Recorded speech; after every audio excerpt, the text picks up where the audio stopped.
আর বাংলাদেশ দুটোর মধ্যে ডিফারেন্স কি জানেন আপনারা? শুধু এইটাই যে প্রবাসে যে মরুভূমি আর বাংলাদেশে হচ্ছে সাগরের মেলা। তেমনি আমি আজকে বাংলাদেশে আলতাপ মাস্টার হাঁটা আইছি সাগরের একটু সৌন্দর্য দেখার জন্য। প্রবাসে যেরকম অনেক মরুভূমির সৌন্দর্য আপনাদেরকে দেখাইছি, ঠিক তেমনি বাংলাদেশ থেকেও কিছু সাগরের সৌন্দর্যটা আপনাদেরকে দেখানোর ইচ্ছা করতেছে। তাই আমি আজকে সাগরের সৌন্দর্য দেখাইছি। আমি হয়তো দীর্ঘ ৩.৫ বছর প্রবাস করছি। আপনাদেরকে প্রবাসের অনেক কিছুই দেখালাম।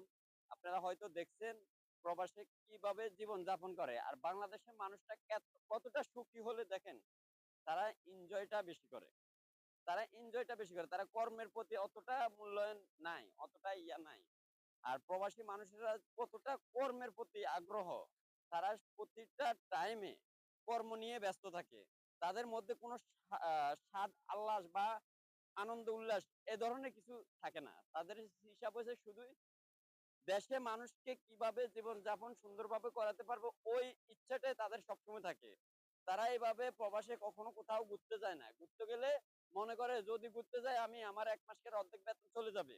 আর এই বেতনের কারণে আমি বাংলাদেশে মানুষ খাইতে ঠিকমতো পারবে না। আমার ফ্যামিলিটা এই মাসে চলতে কষ্ট হবে।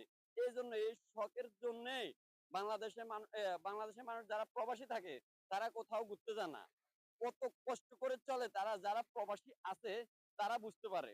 তারা ১ কাপ চা খাইতে পর্যন্ত তারা অনেক হিসাব করে। আর বাংলাদেশের মানুষ যে হিসাবে পয়সা উড়ায়, শুধু প্রবাসীকে টাকায়। আমার হাজারো ১০০ ফ্যামিলির মধ্যে ৯০ ফ্যামিলির লোক এই প্রবাসীর মধ্যে প্রবাসী টাকা কুত্তার মতো উড়ায়।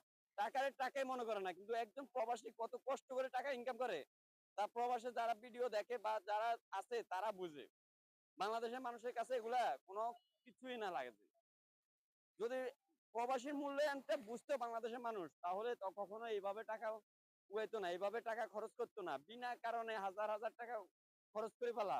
আর অথচ একজন প্রবাসী ৳১ খরচ করতে কতটা কষ্ট করে।